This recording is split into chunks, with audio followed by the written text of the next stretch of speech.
Ever wonder why South Asians are always skinny fat? It's like they always have some belly fat around them and literally no muscle. And it all comes down to two main different reasons that we all grow up with. Now, me being a South Asian myself, I've gone through these hardships. It's hard for me to put on muscle, but at the same time, it's hard for me to lose the belly fat around my stomach. If you go to the South Asian countries, the people are all like this. Even if they're trying to be healthy, it tends to be that you don't lose that stomach fat. And this may be true for a lot of people, but South Asians specifically, that belly fat is so hard to get rid of. But why? Why are we cursed with this belly fat and why does it not go away?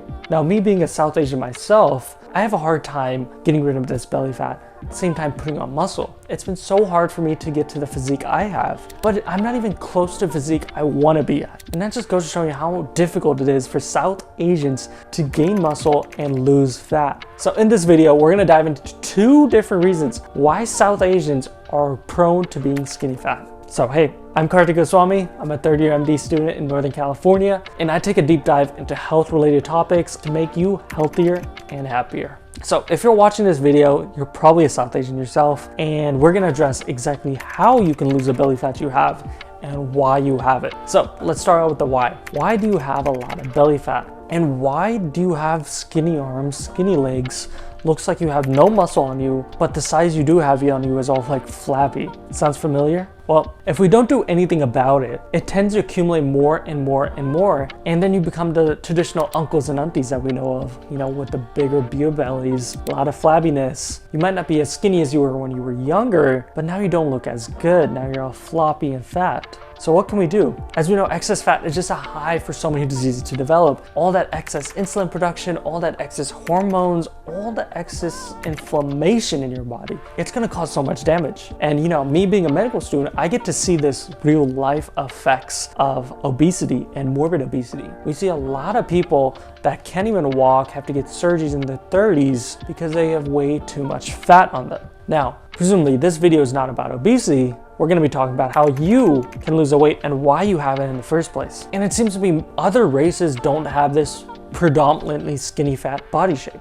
Like you look at many other races across the world, in Europe, in the African continents, in the other Asian continents, in the Americas, there's like a variety. Some may be excessively fat, some may be excessively muscular, but no one's got that little fat, weak body type that South Asians do. Well, all of this goes back to genetics. Our ancestors from the South Asian populations descend way back. We are one of the most ancient civilizations to inhabit the area. We go way, way back times when there wasn't enough food, and it all comes back down to the food. And our ancestors had to go through a lot of struggle. By struggle, I mean famines. And famines are just another word for when you don't have enough food going around. And back in the day when they didn't have advanced farming, all the cool stuff we have now for food, they had to struggle to get even berries, nuts, even meat. Because back then, when famines came around, when seasons were not good, the plants were not producing enough food for the people to consume. And if there's not enough food for the people to consume, there's not enough food for the livestock either, so you won't have enough meat, or you won't have enough meat to feed a lot of people. Now, arguably the rulers and the big higher class people, they had all the food they wanted. They probably got the food first, and then it trickled down, down, and down. But as we know, in those times, majority of the people lived in poverty, and they had no access to food. So how did the bodies deal with this? When you have no food, your body has to start burning fat, and you burn fat as a source of energy. It's also known as a keto diet, but they did it to survive. So the fat became a vital part for these people to survive. And our ancestors started incorporating more and more fat on them just naturally, because when they had long periods, long stretches without any food or barely any food, their body had to supply itself. On top of that, our ancestors started genetically slimming down muscularly. And why did that happen? Well, imagine this. If you have a really muscular big guy, he's gonna eat a lot of calories. He's gonna need a lot of energy to supply those muscles and all that size. But when you have a much smaller person with way less muscles, they don't need as many calories to supply themselves. They need way less to live, and they can consume on a much more efficient regime. That's exactly how the genes worked for our ancestors. They started slimming down muscularly so that they didn't have to consume that many calories to live. And over time, they started slimming down and gaining some fat. This was essential to survival for them because they had famines. They were full of famines all the time. Most of the people being poor, they need to survive off of their own fat. So having less muscle and having more fat was the most effective and efficient way so they could survive. And this, over centuries and centuries and centuries of genetic evolution, has led to us in the modern era where we have more access to food, more access to everything, to retain that skinny fat body type. It's programmed within us to maintain that fat so we can live through starvation. Heck, if World War III breaks out, South Asians probably have the edge among other races in living through starvation. Now, that's not something to joke about, but it's just something to say that we can survive starvation. We're still genetically ready for those times. Even though it might seem uncomfortable, our bodies are made for those hard times. But you're not on this video to hear me promote, oh, skinny fat's amazing, let's continue doing this. No, you're here to find out how to lose that belly fat. Well, let's discuss it. Genes, as we just talked about, well, those can't be changed. I mean, you can do some cool methods like CRISPR and stuff, which can help your maybe descendants, but you yourself, you're stuck with your genes. As of right now, to my knowledge, I don't think there's any technology out there that can change your current genes. But what you can change as a South Asian is your diet. We South Asians eat a lot of carbs. Me being a South Asian, growing up in a very traditional household, we've been eating a lot of carbs like roti, parante, jal, which are rice, and a bunch of other carbs. All of these are going to cause us joy when we eat them, but when they go inside our body, they're going to cause huge insulin spikes and huge amounts of fat accumulation. Top of that, that's going to cause more inflammation, etc., etc. You go down the rabbit hole of excess fat. But what I'm saying is the excess carbs that we eat are not really needed. We end up storing all of that excess energy. Besides, carbs are pretty calorie dense. So if you cut down on the carbs, you're already cutting down on a lot of calories. And as I mentioned in this video above, cutting down on your calories is a great short-term way of cutting your fat.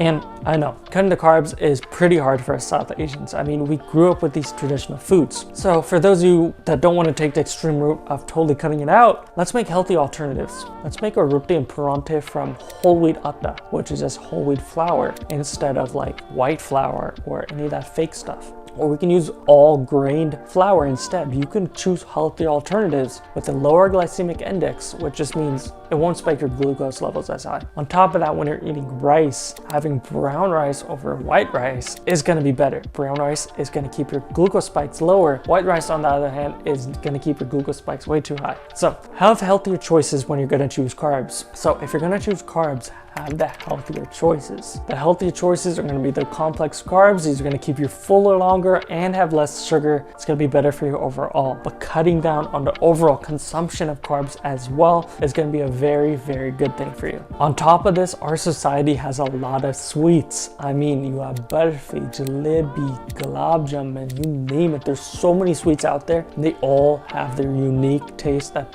I can say I love all of them. There's not one that I don't like, and they taste amazing. I'm thinking gulab jamun right now, like eating a warm one. But anyways, point is, we eat these way too much. I mean, like, you probably know in your family, or you know families that, like, there's a wedding all the time, there's some celebration, there's something going on, and the sweets are always handed out. And at home, there's always some type of sweets. So when you're eating it all the time, you're just having excess sugar that you don't need in your body, causing you to gain a lot of fat. I'm not saying cut out all these sweets, because they're absolutely amazing. I'm saying don't eat these every day. Maybe have them like a couple times a week. Or if you can't stop having them, maybe limit yourself in quantity. If you're gonna have to eat it every day, eat one, eat half, eat a quarter. You know, cut down the quantity you're eating. I'm not saying totally get rid of it. I'm saying cut down the quantity. You're gonna see a lot of sugar loss from your body, and you're gonna start seeing yourself shrink right away. And by shrink, I mean the fat shrinking away. Your muscle's not gonna go anywhere. Muscle will still be there. Less sugar, less fat. And ideally, if you are craving sweets, you can have so many different types of fruits out there. I mean, in our South Asian culture, mangoes are like one of the best fruits and absolutely amazing. They taste amazing. They're sugary, they're delicious. They're like anything you can imagine. It makes everything better. So just try to have some fruits as a sweet as well. On top of this, us modern South Asians are having a lot of processed foods like Maggi,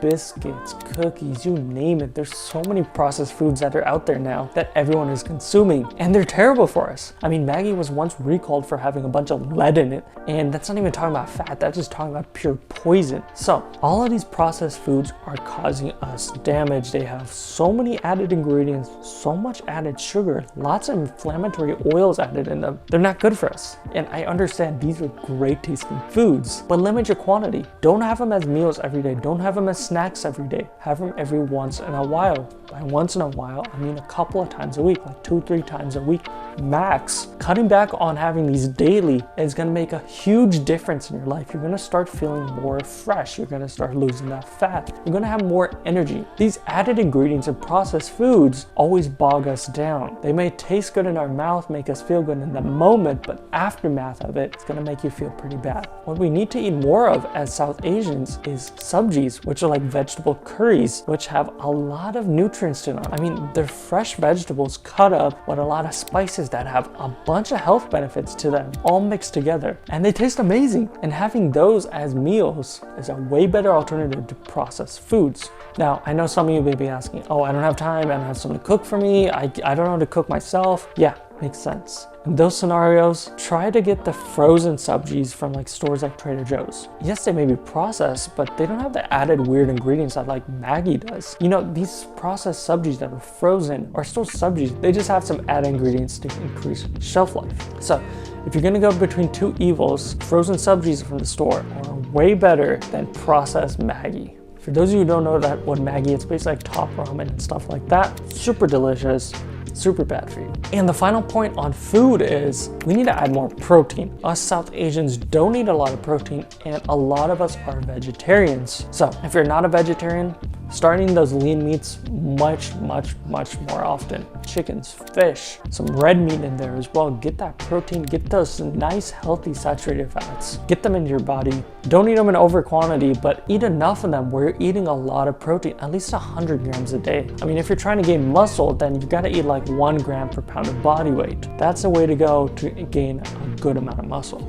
For most of the South Asian population that's vegetarian, we gotta eat different types of proteins. You're gonna have your dals, which are your lentils, your chole, like garbanzo beans, your kidney beans, a bunch of these beans. On top of that, add in dairy stuff like cheese, paneer, milk, and then you can have protein powder as well. All of these are vegetarian source proteins that are gonna help build muscle and make sure that you gain muscle if that's your goal. But even if it's not your goal, having a lot of protein is pretty good for you because your kidney's just gonna filter out the excess and it's gonna keep what your body needs. And so you won't feel as skinny anymore, and your body will be able to repair itself from the workouts you do, which is the next part. Us South Asians, we tend not to work out a lot. You know, I've noticed from our culture going back to the homelands, like we're pretty sedentary people. Yeah, we might walk around a lot, do like basic stuff, but we're not really pushing ourselves. We're not really going out there and going to the gym and maxing out, doing PRs all the time, doing bodybuilder stuff. Yeah, there's a fraction of South Asians that do that, but I'd say a vast majority of us don't do that at all. So I would say for the final tip, you gotta push yourself in working out. You don't have to be a gym rat, go to a gym all the time. You can do bodyweight exercises, push-ups, sit-ups, jumping jumps, jump rope, running in place, go outside for a run. Just push yourself in whatever you do, because pushing yourself breaks those muscle fibers even further. And with that added protein that you're gonna eat, you're gonna start building that muscle on. You're gonna finally start gaining that size from that scrawny, skinny fat person to slowly becoming more muscular, more average, good-looking person. You can go even beyond that if you like. Since we're genetically disadvantaged to gaining muscle, we need to give our bodies a reason to put on muscle. And by pushing ourselves to the max, like making sure our muscle fibers break and tear, we are adding stress to the body to make sure that it puts on more muscle when it regrows back. All in all, changing our diets and exercising to our fullest potential are the two things that are going to change our skinny fat body type to a more average looking person's body type. And we can't change the genetics we're given, but these two things are things we can change with our own hands. And for people who don't care about changing their skinny fat look, they don't care, it's totally fine. It's totally normal. But for those people who are irritated with having that belly fat, or who are